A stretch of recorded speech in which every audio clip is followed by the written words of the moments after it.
Pedro from A&P-Reacts. I'm here today with Niklas of Livløs to talk about their latest record, And Then There Were None, out October 22nd on Napalm Records. How's it going? It's going great. Well, I've just been sick for like 2 or 3 days, but other than that, I'm great. Are you better now? Yeah, I'm better now. All right, that's good. That's good. Let's start off with the title of this record. I joked about it when we covered your song, saying that this is pretty much what I always say when we bring chocolates or desserts into the house. I'm sure the title of this record has nothing to do with chocolates or desserts. So where did this title came from? Well, the title just came from the lyrics of the title track, which you reacted to, where by the end of the chorus, I write 7 billion cries of catharsis, and then there were none. The funny thing is, people think we took it from that old novel, which is called the same, or the Exodus song, which is called And There Were None too. But I actually didn't know about those two before someone else told me about them. So it was just like a cool sentence from that song. And then we just thought that sounds cool as an album title too. So the album title actually came from the track. The track existed first, and from there is where you guys got the title. Wow, interesting. Yeah. I think we wrote about like 4 or 5 songs on the album before we chose the album title. Oh, that's really interesting. What did it change for you when you look at the debut record, Into Beyond, and you look at this album? How much has the band changed? How much have you guys also brought from the previous album into this one? Well, the first and probably the biggest change is that on Into Beyond, it's another singer than me. It's Simon from another Danish band called Based. So that's a big change. Simon actually did the vocals on the first record? Yeah, he did. Oh wow, I didn't know that. Yeah, but being in both bands took too much time, with him also having a day job. So yeah, that's the biggest change. And then also, I think the other guys musically and instrumentally evolved a lot from Into Beyond to this one. It's more technical, and it's just more of the sound that they originally wanted to bring. And we all think that what I bring to the table is also like matching well with the sound we want to evolve into. And we also want that sound to keep evolving by each album. You guys want to see a sense of progression across each and every single record. Now, do you concern yourselves that there is something that you have to keep as far as the DNA of the band is concerned? So when you're looking at the progression from album to album, what is it that you see as that core element that regardless of how many changes happen, this has to stay exactly the same? Well, especially, I think it's kind of like a feeling. It's like that melancholy feeling. We always put something personal into our records. They did it with Into Beyond, and we did it with this one. So that melancholy feeling, we want to keep that. So even though the music might sound different, we want to keep the feeling of Livløs. If that makes sense. Yeah.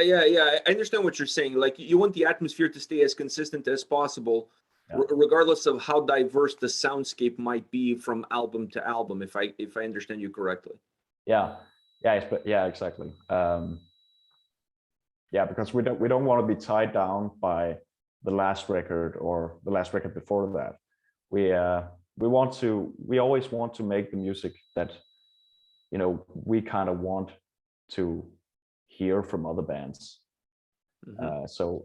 So that's gonna keep evolving from album to album, I think. And we're also writing new material already, and that's already now we know that the next record is gonna sound different. We're gonna keep the elements that we really like from And Then There Were None and take them with us, but we're gonna evolve on those things and bring in some new stuff too. I mean, you guys are also different people. I mean, you're the same people, but you're in a different mindset from record to record. Where you were 2 years ago is not where you are today, and is not where you're going to be 2 years down the road. So I think expecting you guys to keep the same uniform format across every single record is not feasible, because you're evolving as well as humans as much as musicians. Yeah, exactly. Was this record a difficult album for you? Were there challenges on this record that were difficult to overcome? Well, I think the writing the album was actually pretty. There wasn't so many challenges there, because we set a goal to write it in, I think, 7 months. Back in 2019 when we wrote it, because we wanted to. We had a goal to release it through a big label and get a wider reach out in the world, because we've mostly been in Denmark before that. So yeah, and we landed Napalm Records with it, but it took its time, especially because of the pandemic just hitting after we finished the record. But yeah, there was some. We had some personal problems in each of our lives that made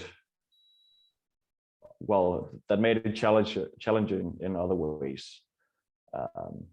But the writing itself went pretty smoothly, I think, and we took those personal challenges and brought it into the album as inspiration. Yeah. And you said that the writing process was very smoothly. How is that writing process? Like, what is the roadmap for the band when it comes to writing and making a record like this? Well, for us, I think it's mostly usually it's Franz, our one of our guitarists, that comes with like the skeleton of a song, where he has a verse, he has a chorus, maybe a bridge, and a midsection or so, and then he takes it to us in the rehearsal space, and then we just collectively write it from there. And when the instrumentals are done, and almost done, I'll take just a phone recording from the rehearsal space home with me, and I'll start writing the lyrics and vocals. So that's usually the writing process for us. Sometimes the other guys start a song, but usually it's Franz who comes with the baby stage of a song. Yeah. Are you the kind of writer, when it comes to lyrics, that you have like a notebook and you have some ideas always with you, or you're more of an organic kind of guy that you need that sound behind you in order for the juices to start to flow and the ideas to start to come together for what the lyrics and vocals will be on a specific track? Well, sort of both, because I don't have a physical notebook, but I have a lot of notes for just on my phone, for ideas for titles, for snippets of lyrics, or just words, all kinds of things. But I don't put them to use before I have the final instrumental song written. We can change a few things after that, but I really want to have the final instrumental song finished, because when I write the lyrics, I want to, again, with that feeling, that vibe, I want to choose the right theme for how this song instrumentally makes me feel. Mm-hmm. So yeah, when the instrumentals are finished, I take it home, I listen to it 100 times just to get be in the right state of mind. Yeah, I really want to know what does this song make me feel, and then I just look through my notes and see if there's anything that I can match with that vibe, that feeling, and then I just start writing. And when I start writing, it's kind of like, it's not the most organic way. I write it very. Is it very chaotic? No, it's not chaotic. It's very structured. Like. Oh, you actually put like, Yeah, I sit with my laptop yeah, I'll sit with my laptop in a Word document, and I just, okay, so which kind of rhyme structure fits here, and how can I make best match with there, and sitting like with it like a puzzle. Wow, that's really interesting. Going a little bit back into the sound on this record, I think one of the great things about the album is that it has ebbs and flows, peaks and valleys. You guys really give us a sense of movement as we move along the record. But at the same time, when you get to the end of the album, it really feels like it was all part of a much larger picture. How do you balance that creativity of movement, of having ebbs and flows, and at the same time not losing track that, you know, that this record has to sound like a record and not just like a collection of songs?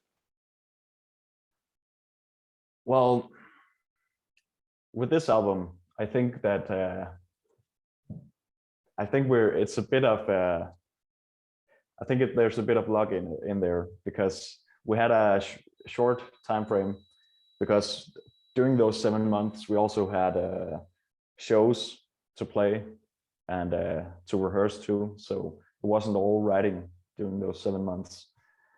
So we just wrote each song, and then, you know, we kind of figured like, okay, does this even match? Do we have to change anything to match it to the other songs on the album? And we made a few changes on some of the songs to kind of fit them in there. But also lyrically, I came up with the album theme after I wrote about maybe 4 songs. I think around the same time we came up with the album title, maybe. So I kind of, the rest of the songs, I kind of fit them into that theme when I wrote them. And then the last piece of, you know, fitting all the songs together in a coherent context is also a lot because of our producer, Jakob Bredal. He's really good at, you know, taking songs that may not sound alike and then fitting them together with that sound and production. Yeah, it's a really important aspect to have somebody that understands also what you guys are trying to do and what you guys are trying to achieve. And when I was listening to this album, I really felt like you guys bring a little bit of that old school melodic death metal, like At the Gates, like those early on bands, Carcass even. There were some tracks that had a little bit of a Carcass vibe, but you also bring some more modern elements. So when you listen to this record, what do you see as being old school and what you see as being more modern? Yeah, I think that's because of our different inspirations. Because I know, like I said earlier, Franz, our guitarist, who brings a lot of the first stage of the songs, he's very inspired by that old school metal, both At the Gates, Carcass, and also a lot of thrash metal. So I think he brings a lot of that inspiration into it. We also like those bands, but some of us, I know our drummer Thomas, he is inspired by a lot of modern metal, and I'm inspired by both old school death metal, but also modern death metal. And I'm also inspired by things like black metal. I'm also inspired by Opeth sometimes, Gojira. So I think that sort of things just comes from our collective inspirations. A lot of diversity there. I mean, you're going from like black metal, At the Gates, Carcass, and then you bring Gojira into the picture. That really starts to paint a very broad picture of what this record is all about. I really like the fact that you guys included some acoustic guitars on this record, on the sound of this album. What are you guys trying to achieve with that? Was there a specific goal in mind? I'm pretty sure all the acoustic guitars was Franz's idea. So I'm not sure what he thinks, but I think it's because we wanted that contrast, and also because acoustic guitars also add melody. And the way we did it, I think, except with maybe the acoustic guitar in Serpentine and Supremacy, but the other places the acoustic guitars play like a melancholic melody. So it's adding to that melancholic feeling, and also adding contrast to the very heavy parts of the music. Do you look at that as an important aspect in order to create different ebbs and flows so that the record doesn't sound, from a guitarist perspective, very flat throughout?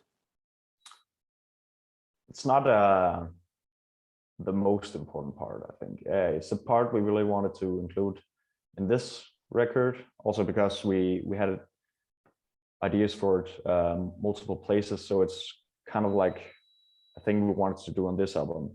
I'm not sure, maybe we'll do it again sometime, but it's not like a part of our sound like that, but it's part of that album. It's not going to be a staple, is what you're saying. It's something that had its moment in time. It had its this album was its moment in time. For now, we'll see on upcoming albums. I don't know, but it's not like it's going to be everywhere. Yeah, it's not like you're going to have a checklist and it's like acoustic guitars must be there, check, that kind of stuff. Yeah. I want to go back into your vocals, because this being your first album with the band, did you come in with a game plan on what you wanted to do, or something that you wanted to try differently? Or it was just, I want to do better than Simon? Yeah, well, when I joined the band, it was actually as a stand-in. Well, that's what they told me. They didn't tell me that he was leaving at the start. But soon thereafter, they told me that they wanted me as their frontman. I was like, okay, I felt like that was big shoes to fill out, because I was a fan of the band before I joined. So at first I was like, okay, I gotta keep what people liked from Simon, but I also want to add my own things.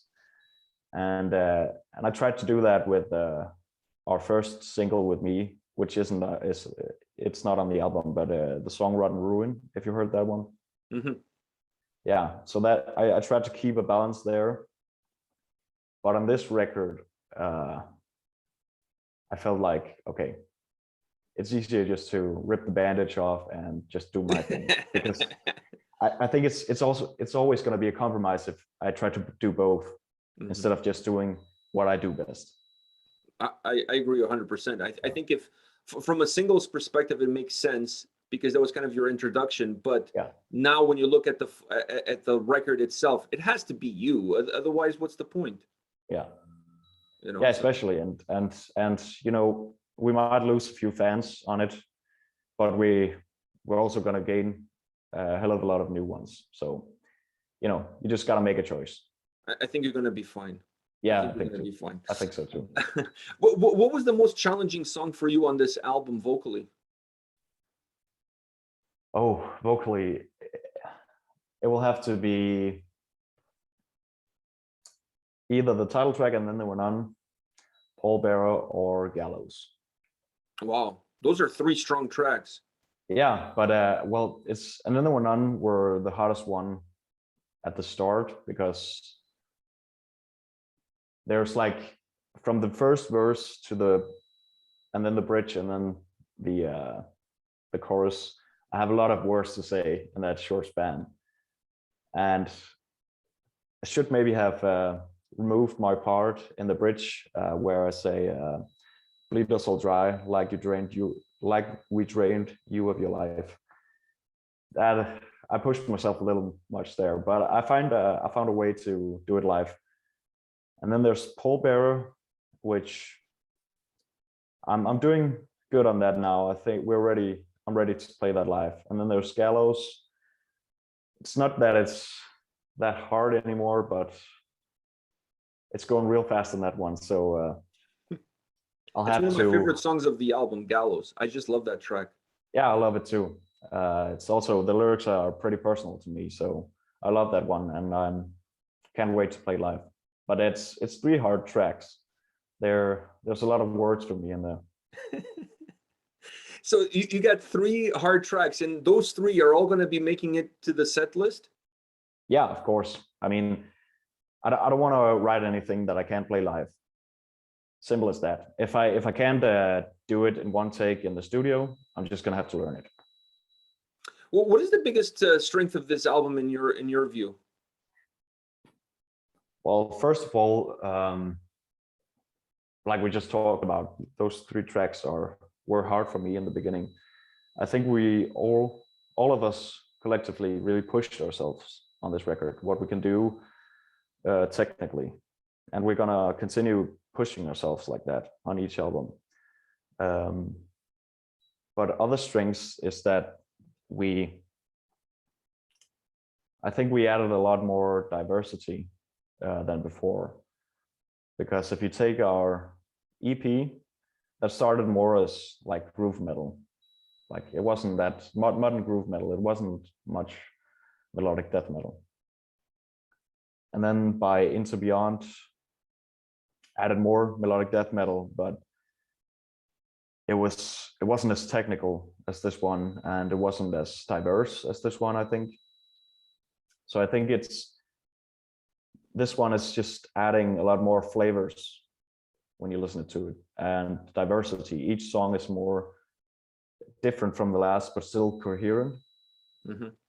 So yeah, I think that's our biggest strength on this record: diversity and just pushing ourselves. And I think you can, if you compare it to Into Beyond and this one, I think you can hear that. Yeah, you can feel the difference. Last question for you. As a band now, you guys have 2 albums under your belt.